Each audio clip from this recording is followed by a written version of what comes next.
Your mom enjoy our celebration? Yeah, she liked it. Hmm. She been at the Buddhist center many times, right? No, she's not Buddhist, so it was like her first time. Oh, really? Yeah. Okay. Yeah, we did in bilingual. She could follow along. No, yeah, because she speaks Viet, so she would understand the Viet one anyway. Okay. Mitchell, did you go to my center last Sunday? How was that? I had a good time. It was very welcoming. Is that the first time you've been at Buddhist center? Yeah, How you feel? Could you follow through? yeah, I could follow through. It helped that it was bilingual. How about my explanation? Could you follow through? Hmm. Jesse, how you been, Jesse? I'm good. Thank you for asking. Do you enjoy? Yes, I did. What did you take away from my celebration? Um, a lot. A lot. What else? Yeah. How about message of compassion? Remember? Yeah. Yeah, mainly about that. Your speech before it had ended. Remember what's the self-compassion? Remember that?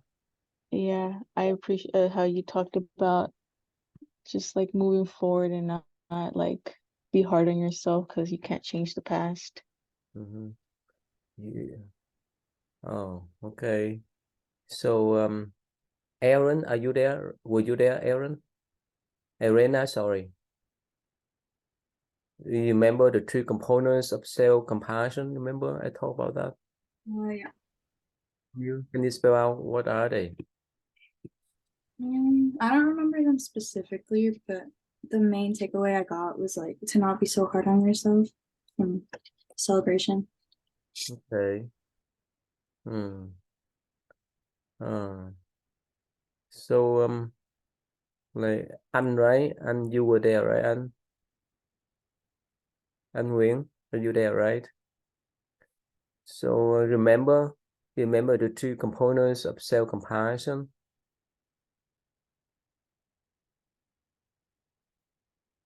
You remember? Who else? Tony, were you there, right, Tony?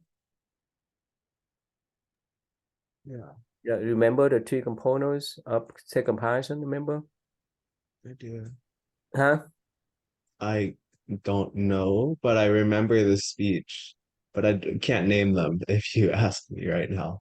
Anyone that attend my celebration and remember that two components is so important for you guys, especially me. Can you remember?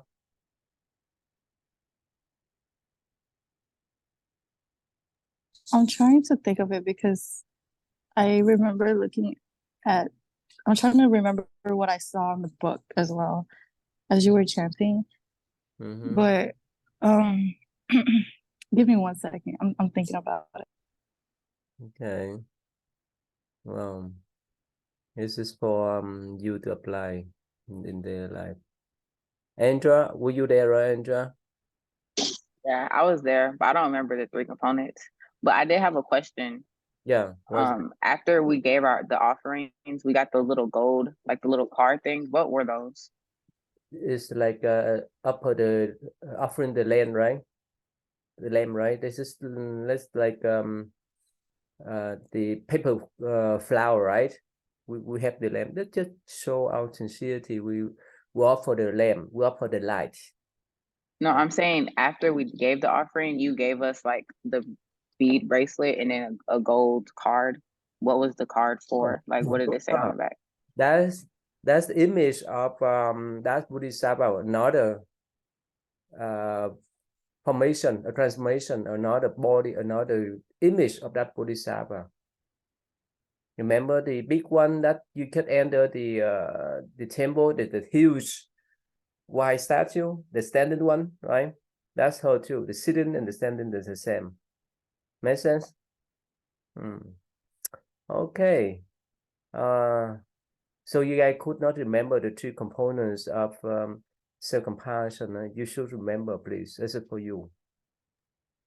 Aren't the three components kindness, mindfulness, and tolerance? And what?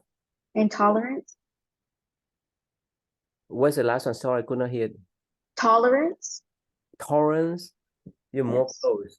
Mindfulness, self-kindness, and common humanity. What's mean common humanity? Jesse, you remember that? What's mean? What's mean common humanity? Anyone? When you fail the class, when you fail the test, when you miss your question, when you could not get the job because failed in the interview and so forth, what happened then? We can hear you, Jesse. We get frustrated with ourselves.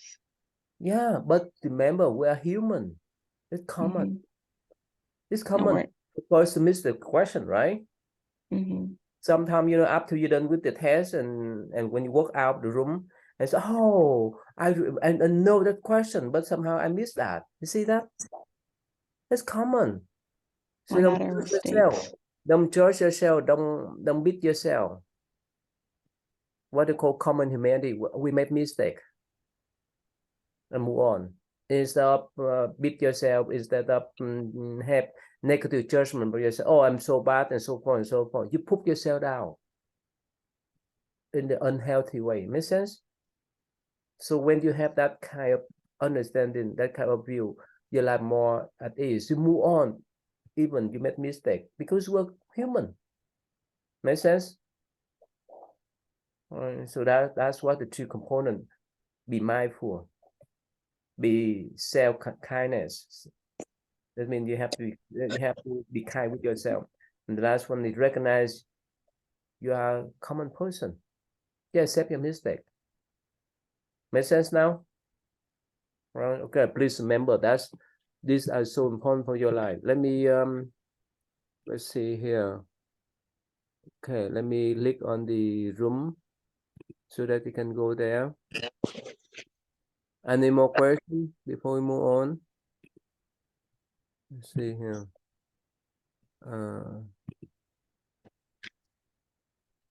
Okay. Number 9.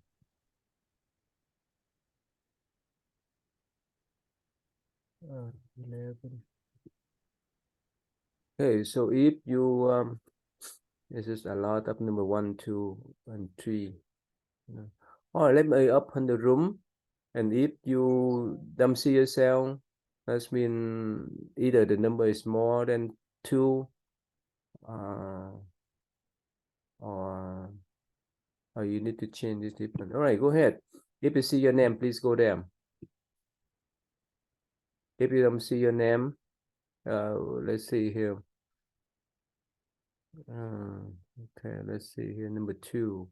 Yeah, we have enough number 2, Jesse. We have now enough number 3, Sydney.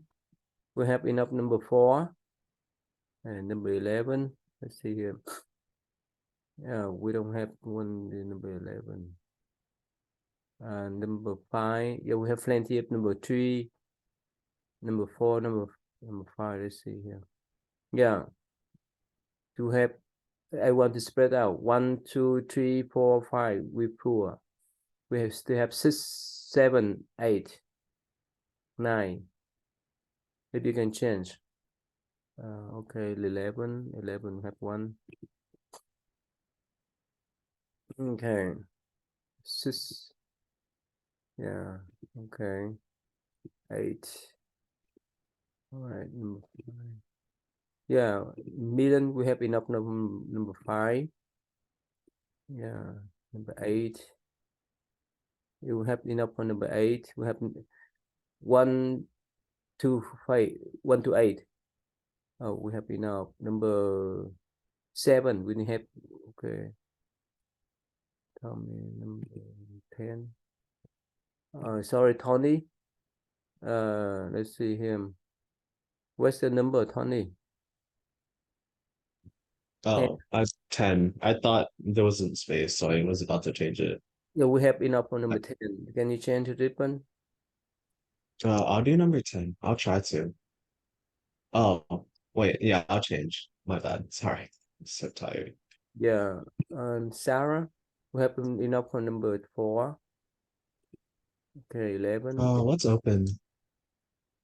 Okay, we have number 7, I do 12, number 13, 7. 14, 16, as many of them. Oh.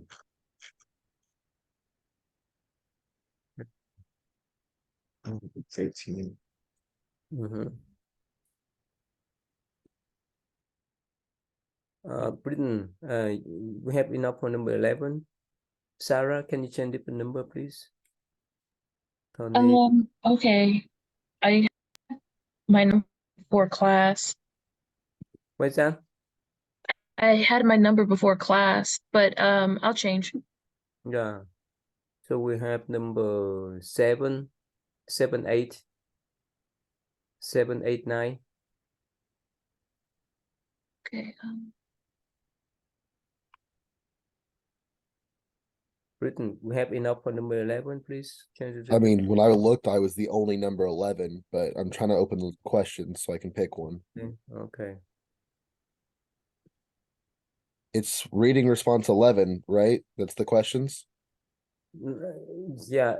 Yeah. Mm-hmm. There's only 11 questions. No, we go down there. 17. You don't see that?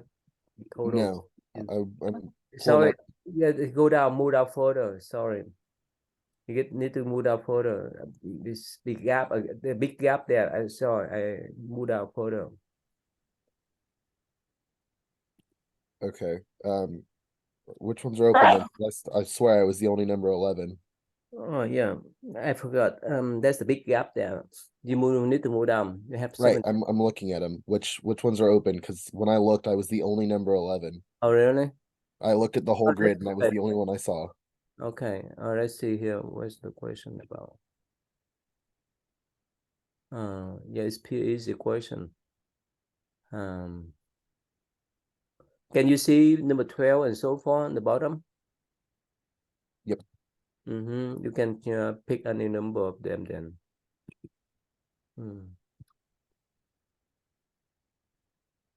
Just drop me in one. I don't care. Which one? Which one Just is pick one. Send me to one. easy? The other one is Just tell me whichever one. let's see here. You know about the Lotus Sutra? Have you heard about that? Number 14? I can do some quick reading. I skimmed it. I didn't have time to do in depth this week. Yeah, Lotus Sutra is pretty popular. It's easy for you to talk about. Okay. So number 14? Yeah. Sounds good. Yeah. Okay, so we want to go number 14, right? Works for me. Yeah, go ahead.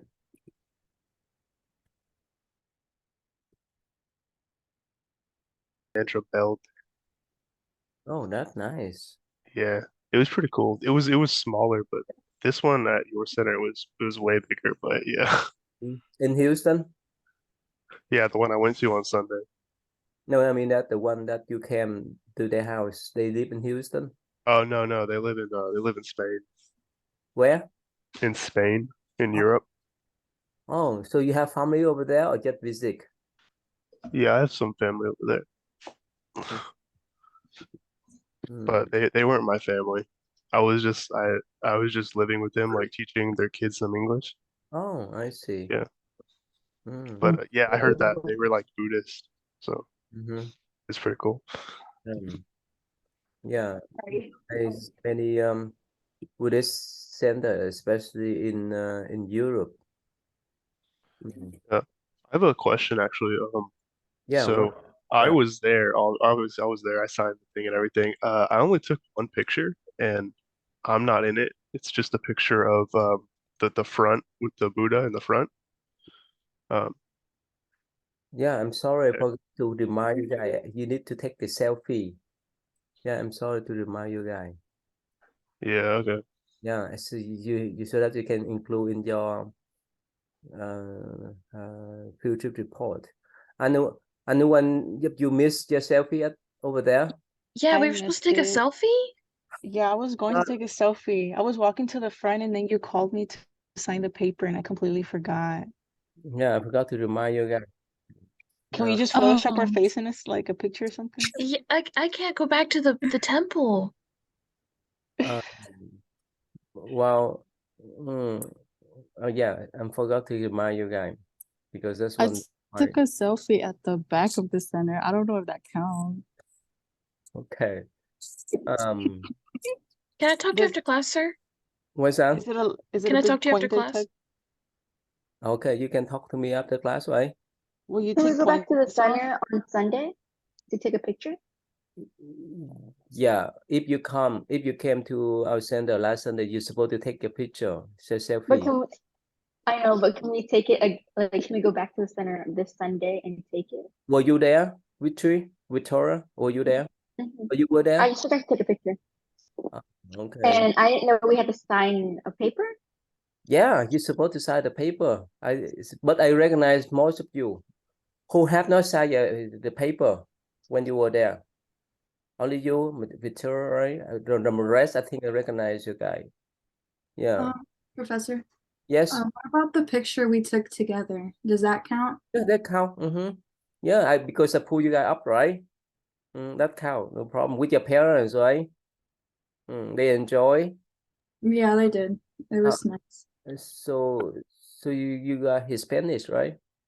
Yeah, we're Hispanic. So this is the first time your parents been at the Buddhist center? Yeah, my mom actually has gone to like a bunch of different like religious places, and this was like the only one that she was missing to like go visit and see. Who took the group picture with me last Sunday? Oh, Risi, right? Oh yeah. So you blessed. So you don't need to go back. Yeah. When they went out, most you left, so I could not call you up to the front. Yeah. Anyway. Will there be a lot of point deduction without the selfie? No, don't worry about that. If I think Okay. if you have, let's see here, most of you guys I recognize, yeah, because I spoke with you guys directly. So and what you live nearby my center or too far? It's like Too 30 far. minutes away. Yeah, it's like almost an Far. hour away from me. Yeah, I live about 35 minutes. Yeah. If that's the case, as much as I can recognize you guys, that's okay. I can let you guys go now. Yeah. And could we, if we took pictures like of the center, like of the statues and stuff, we can post that? What's that? Because I took like a picture of the offering and stuff like that, so I can upload that. That's okay. If you take some, if you took some picture, you upload.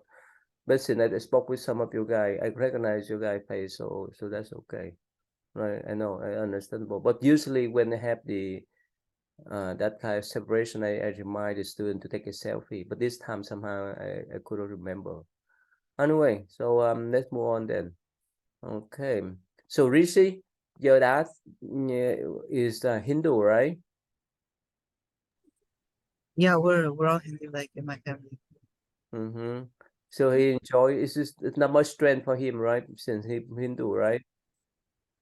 Yeah, it's like very similar. A lot of the concepts and like I remember like I think it was called the Lotus Prayer, where like we opened the book and there was like the prayer about like the Buddha, how he's like called the Bodhisattva and everything. So there are like some key terms which are like kind of similar. So it kind of felt like oh, this is like a sister tradition or like a brother tradition or something. So very cool. Thank you. Tony, Louis, Andy, please stay back, okay? I'd like to talk with you guys, okay? All right, let's start our discussion today. Let's start with number 1. I'm sorry. Professor, what Yes? numbers are open? Actually, we have opened a lot. Sorry, I forgot. We have the gap between number 11 to number 12. So if you scroll down from number 12 down to number 17, you have plenty of questions you got to cover. All right. Okay. Yeah. So all right, Louis and Mitchell. Sorry. Number 1, please.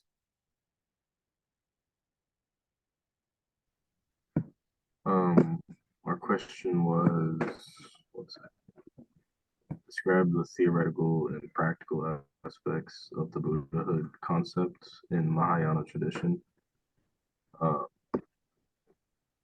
So essentially, like in the theoretical aspects, all beings have an inherent like potential to attain Buddhahood, to like liberate themselves from suffering, and the Buddha is like within everyone, and they must ascertain the means to bring it out through things like generating positive karma. That's all. Oh, right. before we move on, sorry, before we move on, who attend my presentation on last Wednesday? Okay, Rishi. Okay, Milan. Did you guys say the name right? Okay, yeah. If you say the name, you got. I put the 10 extra point. You see, right? You got that right? Okay. I think I forgot to sign the sheet because I was like I had to go immediately to like Oh. a class right after. Oh, really? Okay, you missed it, right? That's why I asked you. So you were here there, right? Let me write down. Yeah, I was there. Jesse, you were there, right, Jesse? I remember. Is that right? Yes, I was. Yeah. Okay. Anyway, let's move on then. Go ahead, Louis, please. Number 1. So continue with the theoretical aspect. We have a practical aspect, which including 3. The first one is the enlightenment vow, is a commitment to achieving the enlightenment, not for yourself, but for all being. And the second aspect is there are 6 perfection that one can practice on, including generosity, ethical conduct, patience, virgo, meditate, concentration, and wisdom. And the last aspect would be meditation and study. Meditation practice and study of Mahayana sculpture guide the path to Buddha. So is in Mahayana Buddhist is all about we are in the hand of inherent potential of achieving enlightenment, but the path of compassion and wisdom is aimed for enlightenment for all being, not just yourself. Okay. Yeah. After this class, you should know what's meant by Buddha nature, right? Mitchell, can you summarize briefly what's meant by Buddha nature?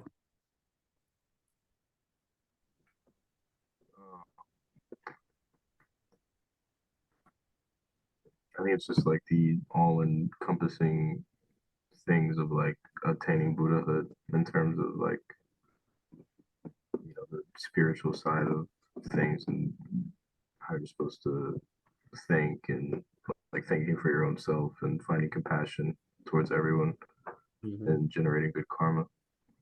Okay. All right, so thank you. Let's move on then. We come back later on. All right, Austin and me, number 2, please.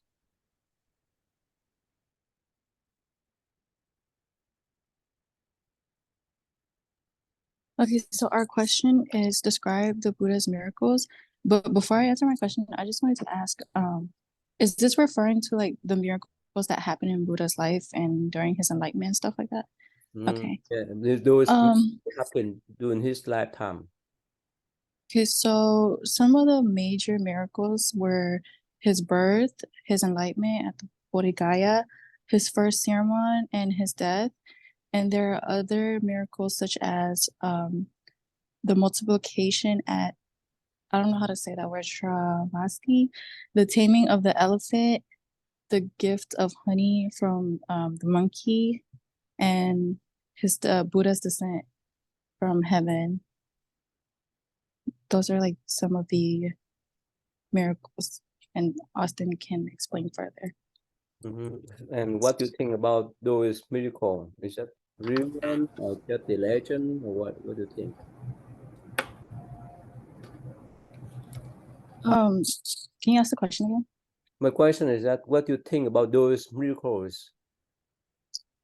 Is that Like, real? Were they a real one or just a legend? What do you think?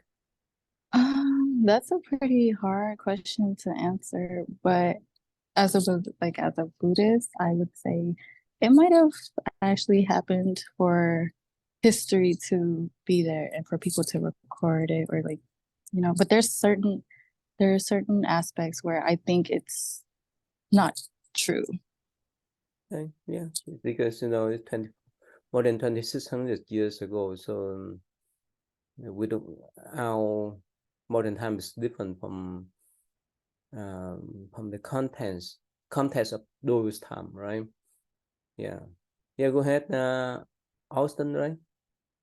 Yeah, I thought that all the miracles are very important to like Buddhism and the teachings, but I thought that the most interesting one was the miracle at Travasi, is that what it's called? And I mean, it's also known as the twin miracle because he produced like flames on one side of his body and like water on the other to show like his mastery over the elements, and I thought that was really interesting. Okay. All right, let me share with you briefly about those images here, right? One miracle that he flew up to the air, right? The bottom he emit the water, up top he emit the fire, and vice versa. And the way that he stopped the drunk elephants by using compassion too. And the one bandit, I think you studied before, he ran after him, even he just walked slowly, but he could not reach him, catch him, right? So these are the miracles in Buddha time. So again, another one is that he walked down from the heaven. Yeah, he used his second power to go to went to heaven to teach his mother up there, because right after his mother passed away, 7 days after he was born. So later on he went up there to teach her, and later on he walked out with the God, with the golden ladder here. So again, yeah, there's no certain proof. Yeah, only we as Buddhists believe it, but whether people want to believe or not, that's their choice. Right, like all the tradition. All right, thank you. Andy and Angela, number 3, please. Hi, so our question was describe the 6 supernatural power of Buddha that he held.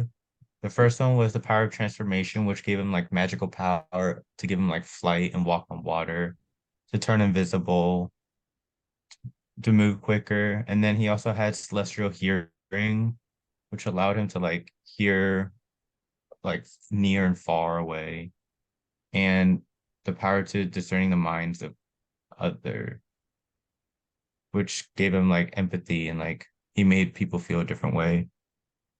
Okay, and so next, he had the knowledge of his past lives, so he could recall his past lives and more understand the cycle of birth, death, and rebirth. Fifth, is the divine eye, meaning he can see distant and hidden things in both the physical and spiritual world. And lastly was the destruction of the asavas. And so asavas are defilements or impurities that cloud the mind and cause suffering. And the Buddha had the ability to take it away to attain enlightenment and relieve the suffering. Okay. What do you think about those miracles in modern times? Andy and Angela, what do you think? It's believable. Do you believe that? Maybe it could happen. Who knows? Maybe someone out there does have that kind of power. How about others? But no one I know. And how about others in the class? What do you think about those abilities, second power? What do you think? What do you think? And one of you? So you know, we have some type of technology is similar as the second power, right? Right now I'm in Louisville, Kentucky, but I can talk with you guys, can see you guys, right? Through this kind of technology, right? To computer, iPhone, cell phone, internet, and so forth. So these are the way that we can communicate and see each other. Of course, virtually, not in face to face, but at least we utilize technology to develop what you call second power, second eye, second ear, right? But still, the people in the past, and some of them, they could concentrate their mind. Well, they could develop those kind of second power. Have you I'm heard? sure. Yes. Oh, I'm sorry. I was just going to add to your question.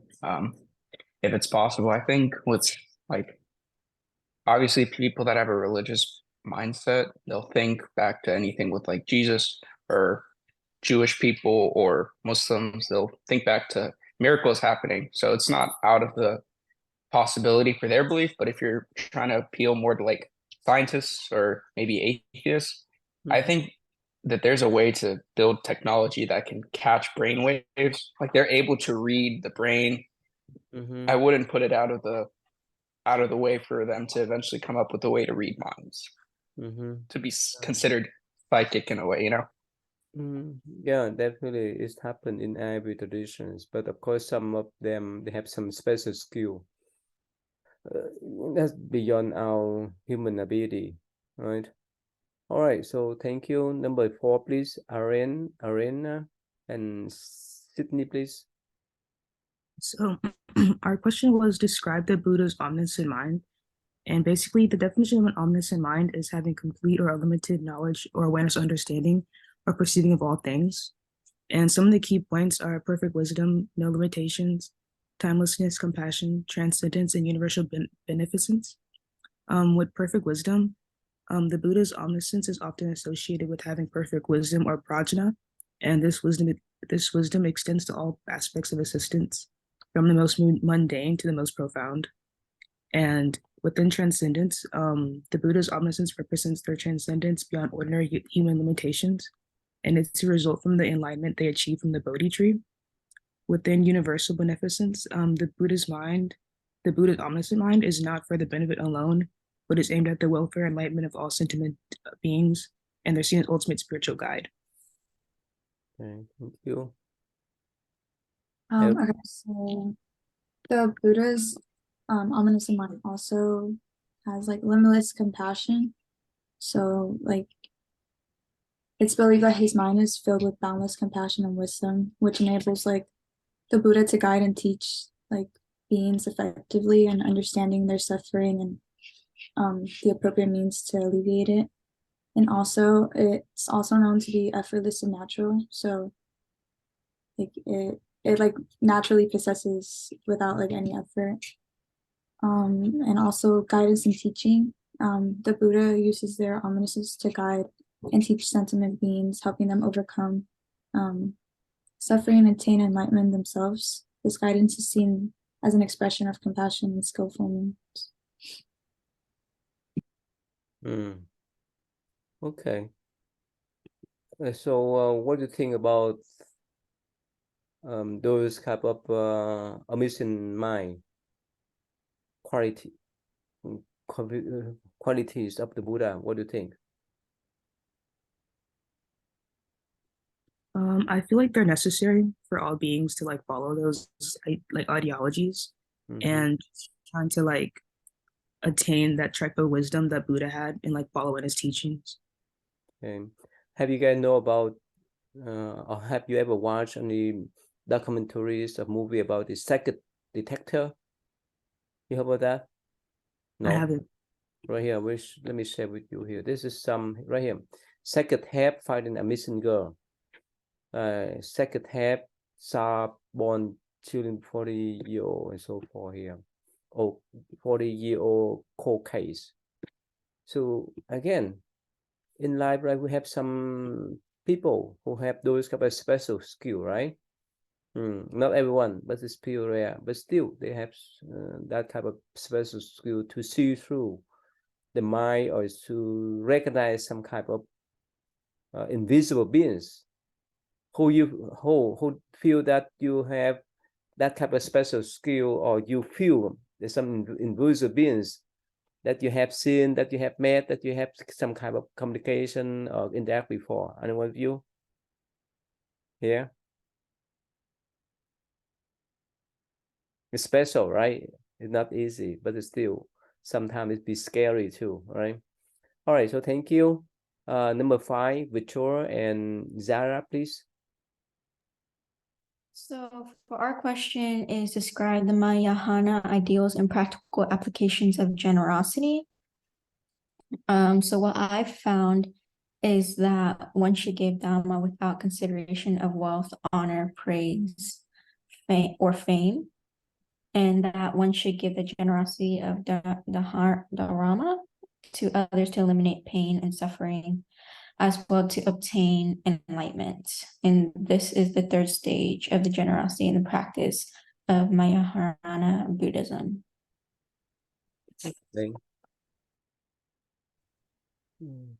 Okay, and yeah, generosity helps to like purify one's mind, reduce attachment and self-centeredness, and cultivate loving kindness and compassion. And their generosity is motivated by a sincere wish to alleviate the suffering of others and help them attain liberation. And they like giving gifts, but it's not just like materialistic gifts, it's also being there for someone and providing emotional support. And you know, you should be generous to not only other people, but like animals too. They partake in charitable acts such as donating to the poor and supporting and donating to temples. Yeah. So yeah, what do you think if somehow if people they would not give out anything?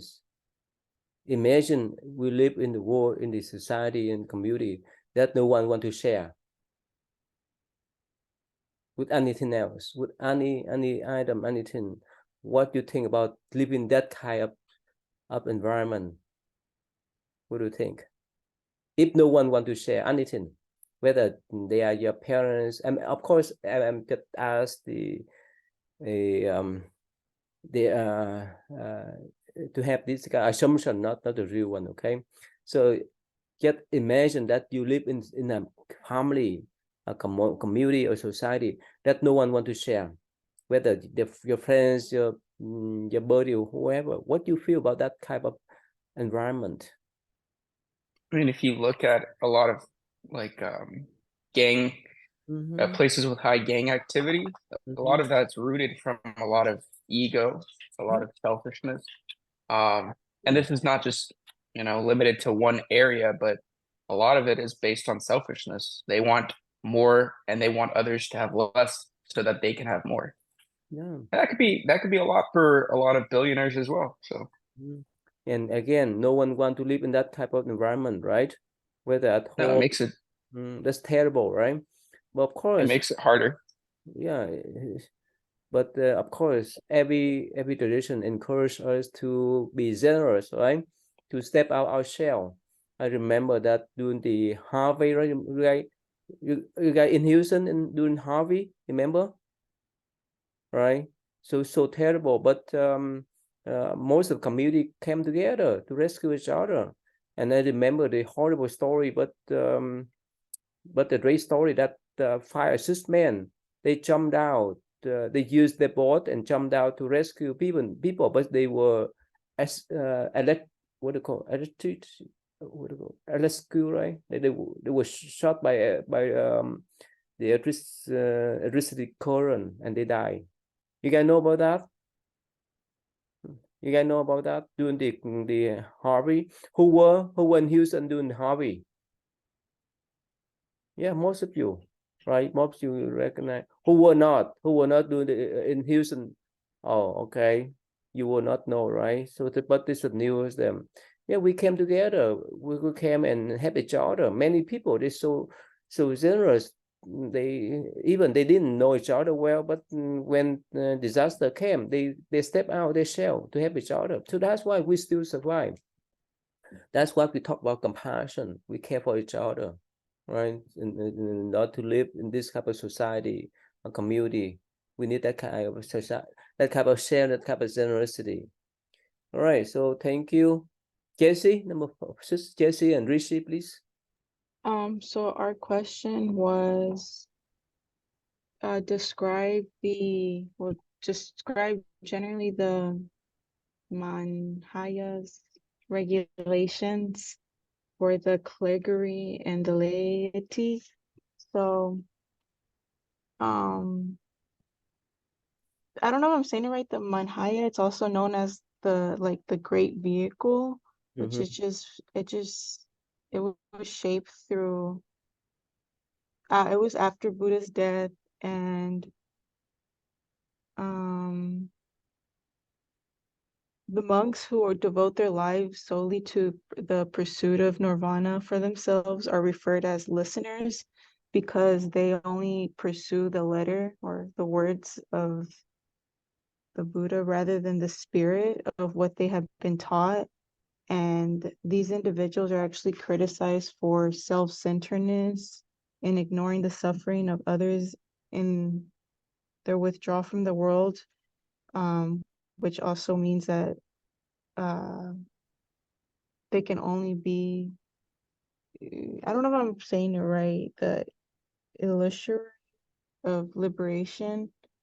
So everyone in the Manhaya, Malaya, monastery and lay followers are encouraged to strive for the ultimate goal of becoming basically a Buddha. I don't know, but yeah. Okay. Rishi, please. Sure, I can add to that. So, in terms of the laity, like lay people who are not like monks or nuns, Mahayana Buddhism encourages ethical conduct based on the 5 precepts. This is something that's common to a few other Buddhist traditions as well. The 5 precepts usually include refraining from killing, stealing, engaging in sexual misconduct, lying, and consumption of intoxicants. And lay followers near the Mahayana traditions may also take additional vows or commitments aligned with the Bodhisattva path, such as vows to cultivate compassion or engage in specific. Yeah, so again, it's similar as the Buddhist in Theravada tradition, right? They just still follow the same 5 precepts. Of course, the monasteries, the rule is a bit different. All right, so thank you. Number 7, Nia and Sarah, please. Our question was, let me pull it up real quick. It is not loading for me. I do apologize. Hold on, I got it. You got it? Yeah. Our question is, describe the Mahayana ideals and practical applications of patience. And basically what I got was first is one of the 6 transcendent perfections. And with patience, you are free of aggression and maintain your equilibrium in the midst of Samara's confusion. Okay. Yeah, and so with patience, patience isn't about trying to get rid of something. Patience is the acceptance of something, the acceptance of something good or something bad that happens within ourselves or in life in general. So how do you define the meanings of being patient? Being able to accept that a result isn't coming right away. Okay. Nia, what do you think? What was your understanding about patience? Basically, not only being patient with other people, but also being patient with yourself. So understanding that if you do slip up, like if you promise yourself you won't do one thing, but like in that moment when you're upset and you do it, you like are being patient with yourself and accepting the fact that it was done, and you are optimistic about being better about it. Mhm.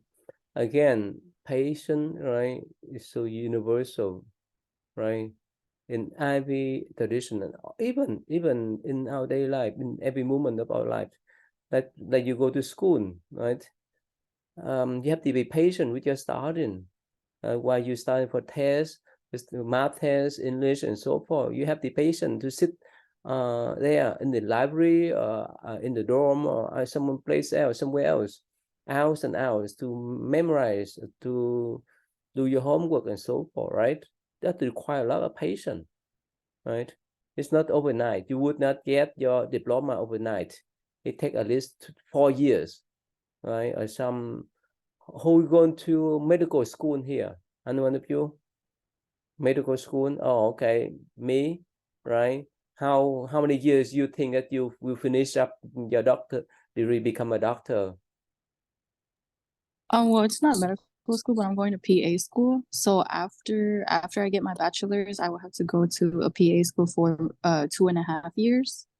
So Okay. in total, that'll be 6.5 years of studying. Oh, is that's the minimum, right? Yeah, something. Yes, but if I want to do like medical school, that's like I'd say like 10 years or more. Ah. But of course, if you finish everything, let's say if you have PA degree or nursing degree or doctor degree, to become a doctor, to become a healthcare practitioner, a provider, it's worthy for you guys, right? For your life. And also, again, it takes a lot of times. It requires patience, right? It won't happen overnight. Most of the time, it won't happen overnight. Whether you do your homework, whether you write your paper, and so forth, it takes times. That is the universal virtue, right? Okay, so let's see here. Go ahead, Ryan. You have number 8, please, Ryan. Okay. My question was to describe the Mahayana ideals and practical applications of wisdom. I know that in Mahayana Buddhism, there exists the concept of the 6 perfections of the Dharma. There's the perfection of generosity, morality, patience, energy, meditation, and then wisdom. Wisdom in Mahayana Buddhism is linked to the doctrine of Shunyata, the Prajnaparamita, which is the perfection of wisdom, speaks about the realization and understanding about the emptiness of phenomena and their illusory nature.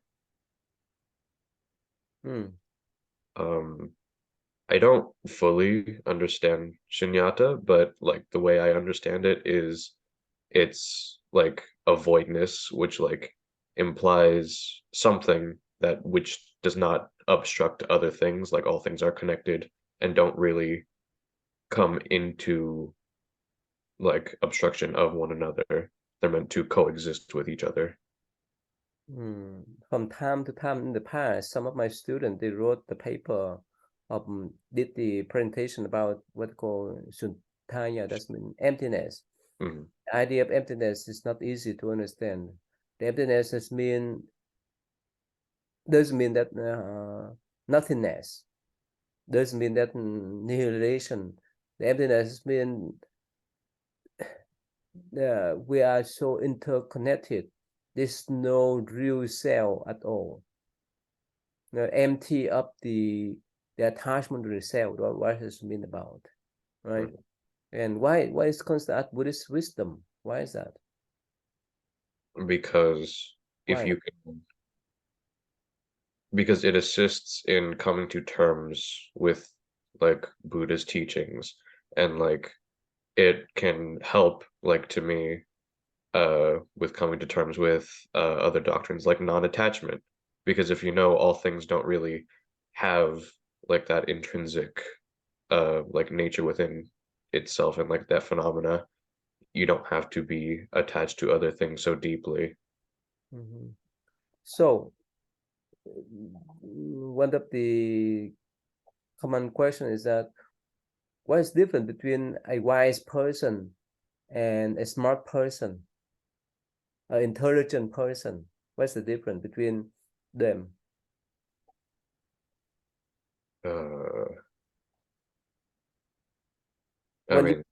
When you say someone is so wise, or when you say, oh, he's so intelligent, so he's so smart, what's the difference? Are they the same or different? I do think that they're relatively different. I know like a generic understanding is that like an intelligent person is someone that has like good book smarts, like they can do all that kind of practical stuff. But a wise person is someone that has experience and like a good instinctual like understanding of the world around them. Britain, thank you. What do you want to say, Britain? So you can be wise or intelligent about the same subject. So let's say we're talking about, since you brought up being a doctor, every doctor is going to be intelligent, but the wise doctors are the ones that know more about the, like, trying to figure out the wording. I had it before. A wise doctor is going to be someone that knows the ins and outs of maybe areas that aren't their own. Like, or if you go, let me pull away from doctors. An intelligent person is going to have the information. A wise person is going to know exactly how to use it because they know the best way to use it, not just baseline, this is how you do it. And also they know more about universal value, right? You can be smart, you can be intelligent, but you focus on, let's say like the hacker, right? They're so smart, right? They're so intelligent. They can hack your computer, they can hack all people bank account and so forth, and they get into trouble later on, right? But for the wise person, right? They know that if they use their intelligence in the wrong way, right, they'd be more harmful for them and others. So the wise person recognize what is for themselves, for others, in the universal sense, right? In the common sense. My sense, right? So that's why in Buddhist view, what we call the wisdom here to recognize the difference between suffering and happiness. If you know, like I told you guys before, let's say when you get the comment from your friends about how you walk, how you wear your clothes and so forth, right? If you don't have the wisdom, what happened? You get mad, right? When they give you that type of bad comment, right? But if you have the wisdom, you say, oh, well, no problem. I move on my life. No one can control my life. I accept myself. That's you a wise person. Make sense now, right? You recognize who you are. That's why I mentioned about the self-compassion there. If you have that kind of wisdom, you control yourself, right? If you have the wisdom, you accept your mistake, you accept your disadvantage, right, and move on, right? Instead of beating yourself, instead of criticize yourself, instead of run away from yourself and so forth, right? All right, so thank you. Number 9, Holden, please. So my question was, describe the Mahayana ideals and practical applications of faith. And one of the things about the faith is the idea of the bodhisattva, and it's basically they strive to become bodhisattvas by applying the idea of emptiness, not just to people, but to everything. And so this leads to a lot of compassion, practical uses like compassion for people and animals, just everything in general. And it leads to a lot of treating people and things without discrimination. And they kind of see this as the main way to like awakening. But the main thing I think is compassion. for just everything through the idea of non-self for not just people but for everything. Okay, remember the sutra, the Lama Sutra you guys discussed before, right? Talking about the faith, right? About the belief, right? Holden, you heard about that? Remember about that? From Sunday? No, not in Sunday. No, in your discussion, I paused there to discuss about the Buddha teaching to the Kamala people. Remember that? Right, the Buddha list out some items that you're not supposed to believe in first before you check. So those are the Buddhist view about the faith, I believe. So what do you think? What's the difference between having a blind faith instead of having a reasonable faith? I feel like blind faith, it's not as genuine. You're kind of like lying to yourself. And with faith through reason, it's more like you have a reason to do it, and so you might be inclined to be better at it or to believe it more. Even in modern age, right, we see it happen, especially in politics, right? Right, it's now it has happened. So many people, right? So that's what we have called extremist about in another tradition, right? So that's why we need to have some sort of reasonable faith instead of blind faith. And all right, so thank you. Number 10, Andrea and Anne, please. So our question was, describe the 10 stages of attainment of Bodhisattva in Mahayana Buddhist tradition. And basically, it happens when the Bodhisattva is capable of enlightenment, but they choose to delay their Buddhahood in order to work for the salvation of others. And then they go through these stages. And then the first stage is joyful, and after becoming a Bodhisattva, they attain enlightenment and choose to help others. The second is being free from impurities. The third is luminous. So like, I guess you're luminous with the noble doctrine of Mahayana Buddhism. The fourth is being brilliant and having virtue that overcomes like evil passions or ignorance. And then the fifth is being hard to conquer. So like they hold fast to their faith and stuff like that. And then Anne is going to do the next 5. The 6th is turning towards both transmigration and nirvana. The 7th is the foregoing. The 8th is the immovable. The 9th is good-minded, and the 10th one is the Plaza Dharma, or the universal truth. Each of these stages are like gets progressively more superior as it goes through the last one. Yeah, so you see that these are the stages, right, that Bodhisattva need to go through. And even there's at least 52 stages of Bodhisattva, from the beginner up to the advanced one, the advanced one. Yeah, the highest one is the close to the Buddhahood. All right, thank you. Number 11, Milan and Huang, please. So like the question was describe the Mahayana pantheon and spiritual guards. To answer it, the pantheon includes like a whole bunch of deities, Bodhisattvas, and spiritual beings. These figures, they play various roles, but in Mahayana, they incorporate indigenous practice and indigenous deities, and they're also able to go and utilize different, like the whole array of spiritual guardians, and these include like celestial beings, and these can have and that are essential for the Buddhist spiritual journey. And yeah. Okay.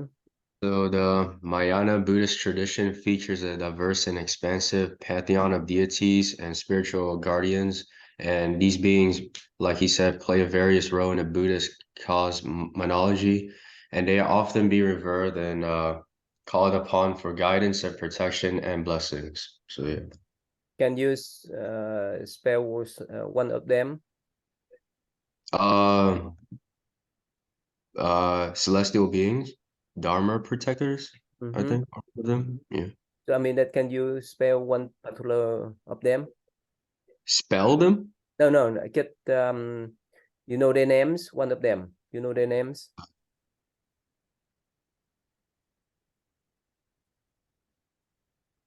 No, I don't know one of their names. No? Okay, here. Let me share with you here. You got the 12, 24, what to call here. This is they are what for right here. What for one of the Dharma, what to call Dharma protector here. Right, the garden, spiritual garden. Right, they have the image here. The Vice Ravana here. At my temple, I would not put them, but all the big temple they have that. My center in Louisville, Kentucky, we have some of them here. So Milan and Huang, what do you think about them? What do you think? They are good. They're all right. Why it's necessary to Yeah. have them, you know? Why? Keep balance, I think.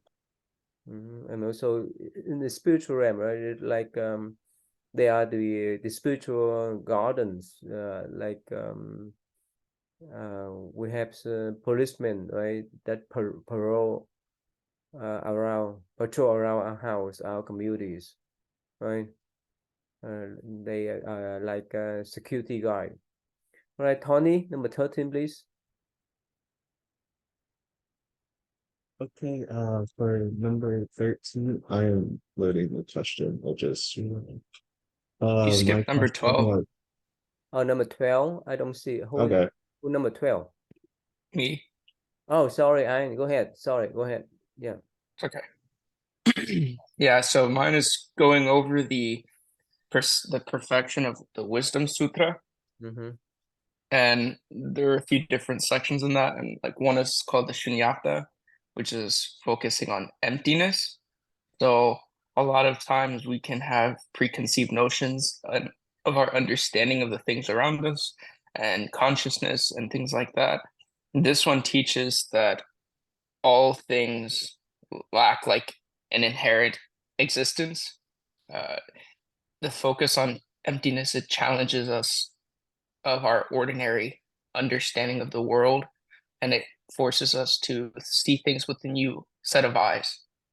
And the next one is non-conceptual wisdom, and this one focuses on going beyond your intellectual understanding and experiencing it directly, the nature of reality. The other one is transcending dualistic thinking. So getting past seeing things just as good or bad, self versus other, existence versus non-existence, and seeing it within like everything being connected, which is big in Buddhism.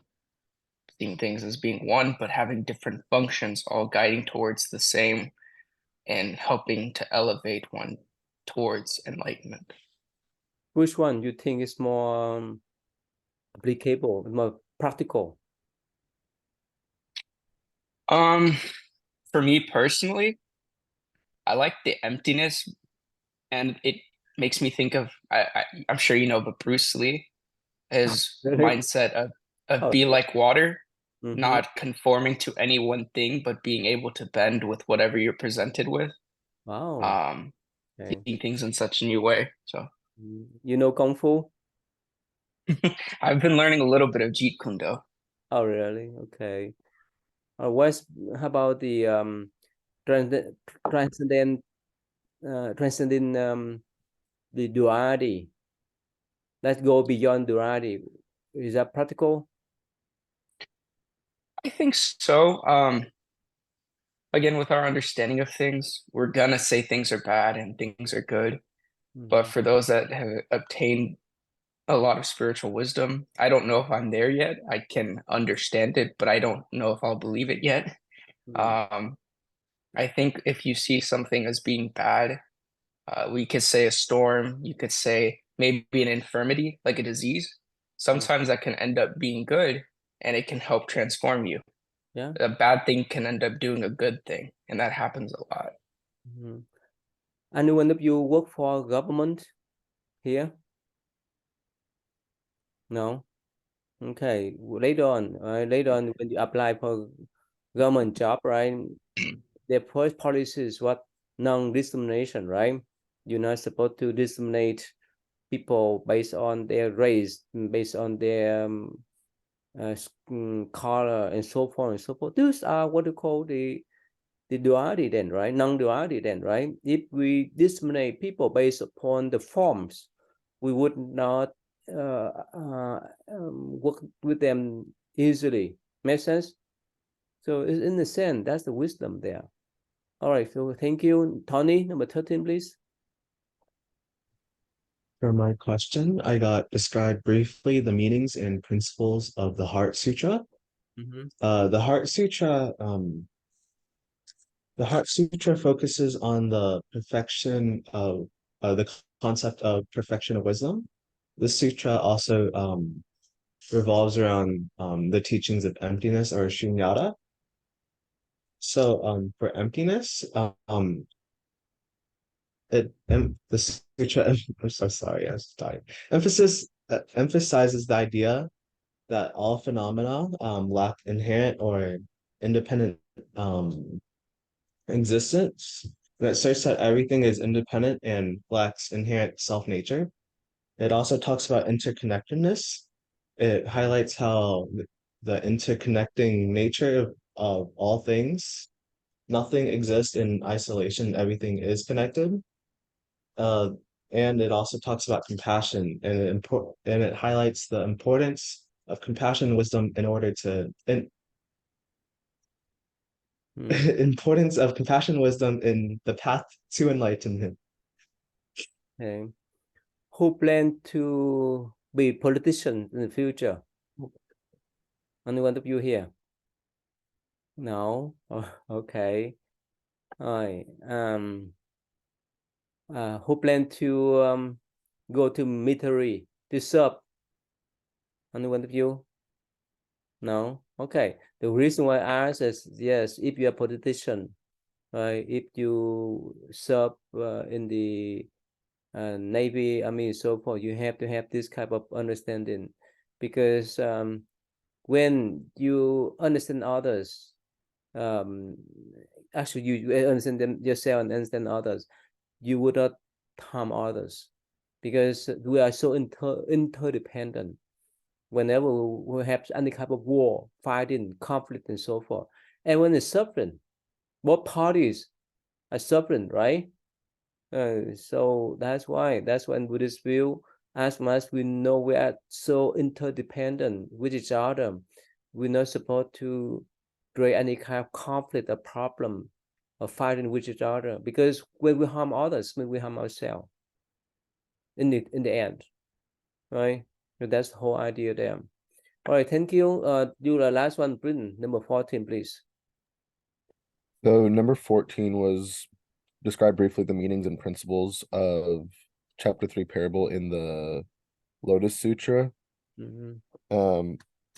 I did not actually see which one was chapter 3.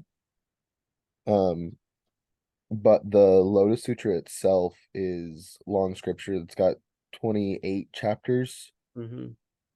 First 14 are called the expedient teachings, and they talk about communicating the Dharma through parables. And the second 14 or 13 or 14, depending on who you talk to, are the doctrine around the eternal nature of the Buddha. There was a Chinese scholar who labeled the first half the traces of truth and the second half the actual truth.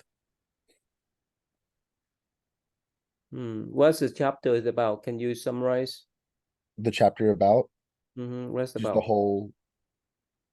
whole sutra, you mean? No, not the whole sutra. That's only chapter 3. What's about?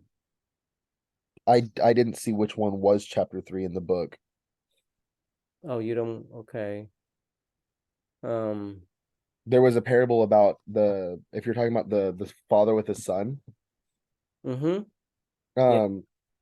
His son left the father for 50 years. The father recognized him, hired him on as a worker, realized he was a good worker, and then brought him back in before he died to give him his fortune. And it was representative of the Buddha offering us or offering anyone vast wealth after realizing that they're good workers. It's similar to the Christian. It is. There's a right, but what's different? So in the Christian belief, there's a similar parable about a father losing his son or giving his son part of his wealth. The son takes the wealth, leaves, and then comes back after he has been gone for I don't know that it says directly how many years, but he spends all the money, ends up living in a pigsty, comes back, and his father welcomes him with open arms. So in Christian tradition, it's just welcome back the lost son, right? Yes. But in the Buddha tradition, the fathers give all the wealth to the son, right? No, it's the same in Christian as well. Yeah. Oh, it is in the same too? In the same way? So the father gave the whole wealth to the son? After he dies, he ends up getting the wealth as well. Yes.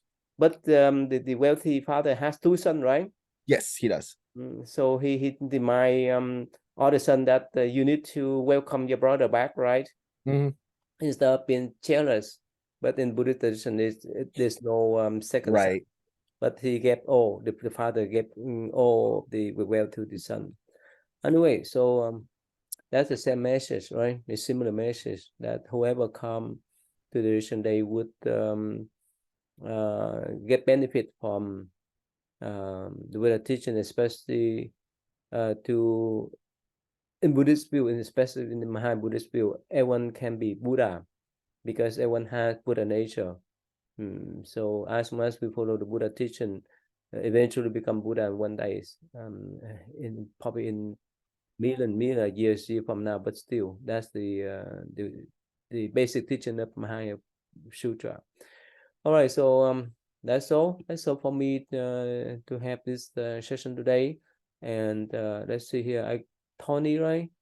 Tony, Andy, who else? I just call your name. Yeah, please stay back, okay? And the rest, yeah, good luck on your field trip report. One more time, if you were there, right, but you forgot to take your selfie, write out clearly, right? Because I knew you. The purpose of having this selfie is to make sure that you were there. But I know some of your peers stay far from our temple. I would not ask you guys to go back to take picture, so I can let you. I mean that I can accept that, but still write out the sense then, right? That you were there, but you forgot to take the selfie. Okay, but only for the one I knew, right? Yeah, if you have group picture, if you take some picture from our center, yeah, please upload on that field trip report. Austin, were you there, right? Austin, you have selfie? I don't have one like in front of it, but I have one of me there. Yeah. As much you have some kind of image over there, picture together with other people by yourself, that's okay with me. All right. So thank you.